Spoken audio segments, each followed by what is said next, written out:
G'day guys, welcome back to episode 2 of our Gibb River Rd Series with Australia-wide explorers.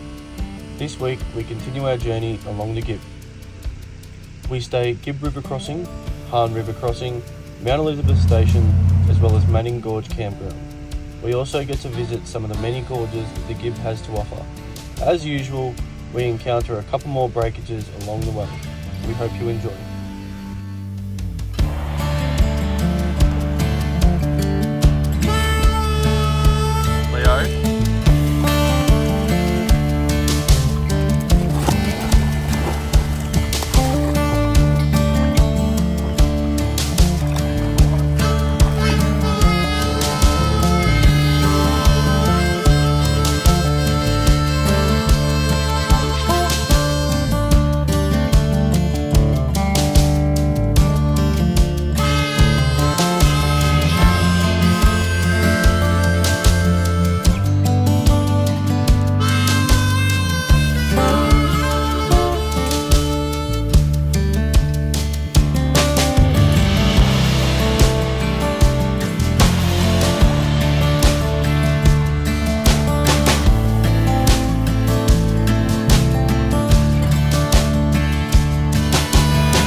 Good riddance is $50 a, what is it, a tube, and This is the first night, or second night, we're outside and there's mozzies, so I don't want to get bitten.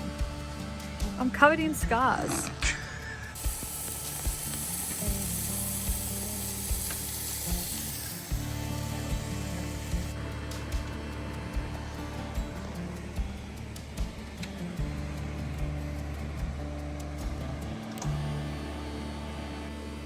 Out of all that beautiful food I cooked Annalise, she's only happy with the corn because I had a little bit of a catastrophe cooking the Alfredo in the pot and I got distracted and I left the Weber unattended.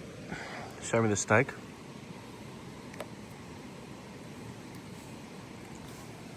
Hang on. Yep, spin it. Oh yes, not good. I'm sorry.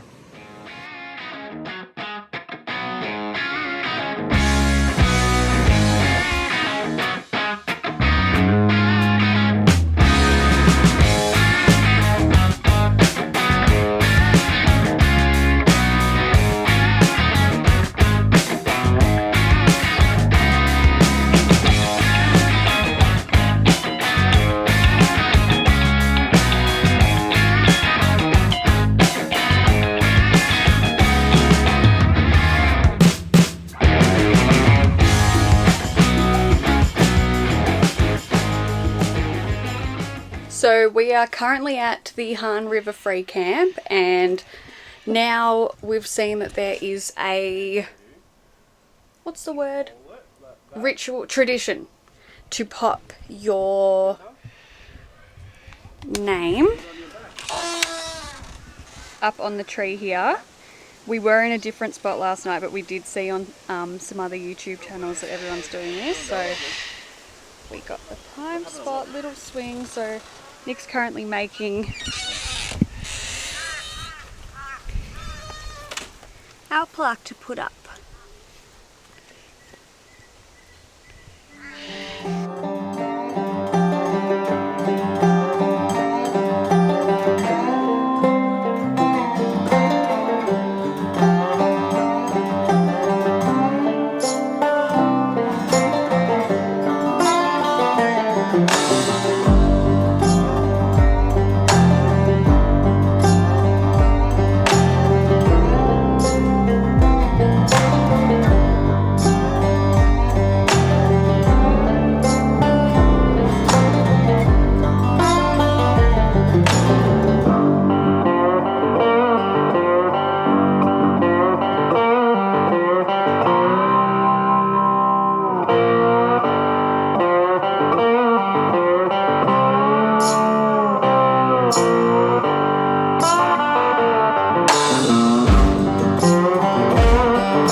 morning, everybody. We are on our way to Mount Elizabeth Station. We've stayed at the Hann River crossing the past couple of nights, and yeah, it was absolutely beautiful there. Do highly recommend. We did snag the good spot for our second night. If you know what spot we're talking about, it's the one with the swing and thing. So yeah, the stretch of road from the Gibb River Road Free Camp to Hann River was some of the best and some of the worst roads we've seen on the Gibb. So there's either a really good flat or it got a little bit corrugated. Yeah, there was like hard packed clay sections that felt like you were driving on a freeway, and then you'd hit some pretty big corrugations. But like I've said, the corrugations aren't our problem. We've got great setup, great suspension, great air pressures. It's the rollers and the rocks that are killer, and they come out of nowhere. And we've been travelling early in the morning to avoid anyone else on the road, and it is the best. But because the sun's just coming up, you get different shadows on the road that are very deceiving, which plays some tricks on your mind, but that's all good. But we met some great people at this camp, which is awesome. So yeah, we've made some friends who are coming in the same direction as us, which will be good. They're a young family with a little kitty, so... And some that were going the other way, unfortunately. Yeah, we met some friends that were going back that way, so... Yeah, the dog's got a good play, and it's a really great campsite there. Yeah, make sure to keep an eye out for our plaque on the tree.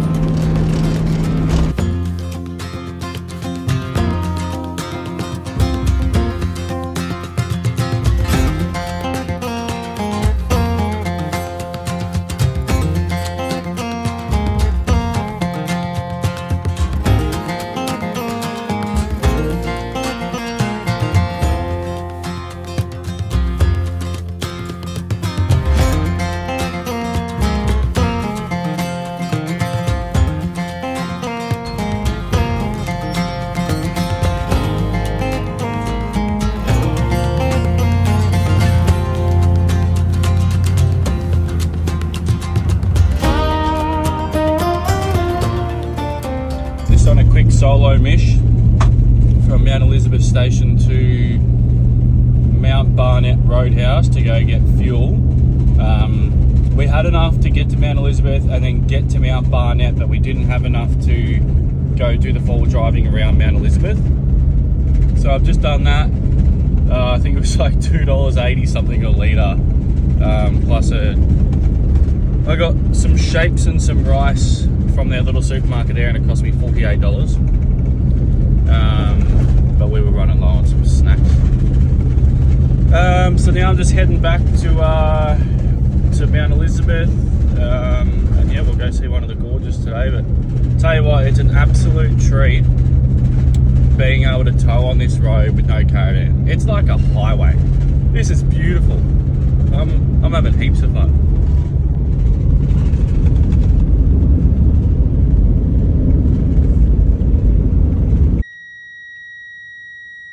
Well, this is a problem because my jack is with the caravan, which is about 30 k's away.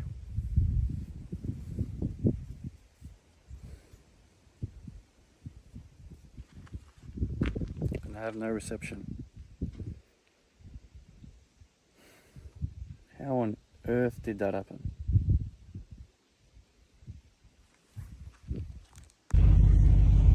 Alright, we're back. I just had Steve and Casey, these absolute legends, stop by and give me a jack, wrench and a hand to get this on. So we're good, we're back. Lesson learned. The car jack, breaker bar and socket are in there. When I was packing everything, it's definitely just an oversight. Pretty dumb though, when we're always disconnecting and taking the car full driving. Just, yeah, didn't really think that one through. So, the only tyre I can get is in Derby, which they can't get till next Thursday. Today's Saturday. which makes me nervous about any of the four-wheel drive tracks and gorges and stuff we were meant to go to, but just gonna have to take it easy, I think. Had those awesome people pull over, so they're staying here tonight, so I'll make sure I go find them, buy them a beer tonight. Walked up the road, there were a few like roller sections, and when I came down one of them, I saw this, I don't know what it was, it was all bent up, some sort of bracket. I saw it while I was driving, I thought that I dodged it, and obviously when I've come down in one of the rollers and it's put a lot of weight on the tyre, it just blew the whole side of it out, which sucks. But anyway, it happens, and just glad the van wasn't on. Could have been a little bit of a different story, and I was only there for about 30 seconds before these guys rocked up. So nah, all well. Annalise's favourite job.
Top off today, what else broke? I came in to make dinner and our induction cooktop isn't working, which is just excellent. So it's decided to just die. not live today. Alright, quick one regarding the Westinghouse cooktop. I tried to call Westinghouse yesterday, but when I'm connected to Starlink and I have Wi-Fi calling on, sometimes it works, sometimes it doesn't. I'm not sure if I'm doing anything wrong, but if anyone knows, please let me know. So I couldn't call Westinghouse or obviously Titanium because they're closed, but I posted in the Titanium Facebook group. You know, someone could have said, look, I've had this happen before, you just got to reset this, blah, blah, blah.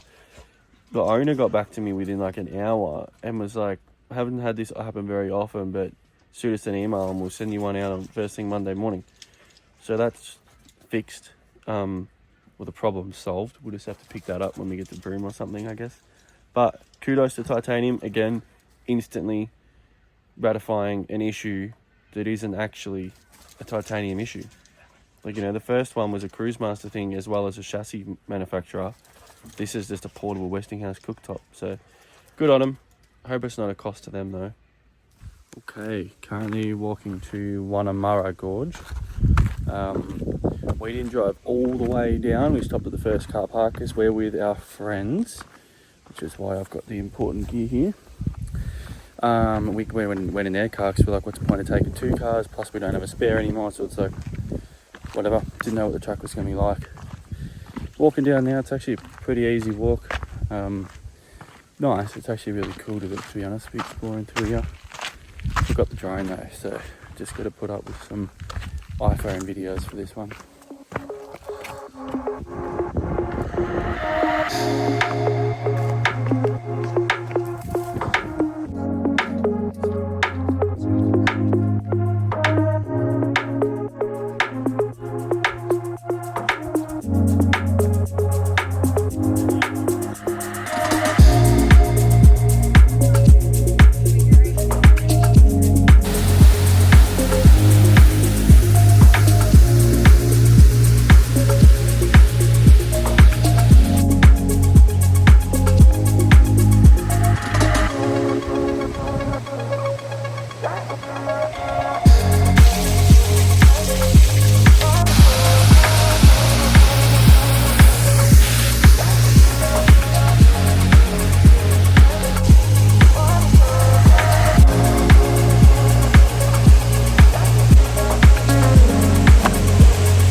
there's rocks. Just fill it with water. Tripped over. Okay. Good morning, team. We just crossed the first little Manning Gorge swimming hole, which was a bit of a pickle.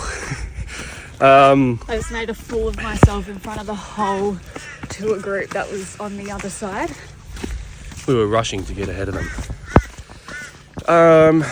We rolled in here yesterday, but we just had a nice chill day. We babysat our friend's little girl for the day while they did this gorge. Today's our turn. We're actually doing 3 gorges today. And yeah, we'll go check it out. Hopefully get there early and have a little dip. Head back to the pooches.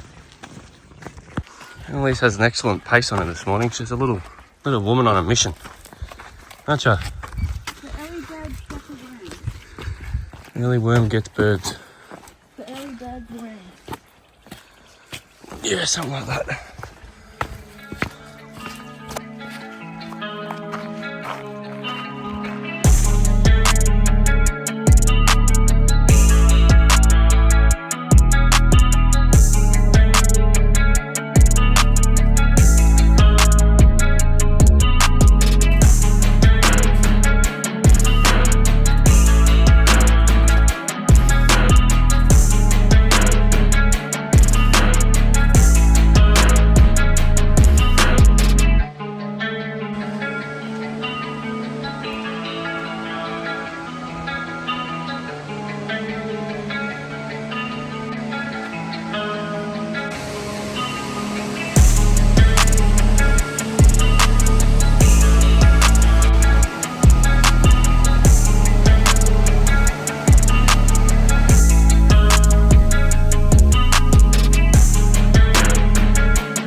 This for a little oasis up the top of the falls, little plunge pool in here. I'd absolutely love to see this when it's running full tilt, when it's wet season. It's incredible.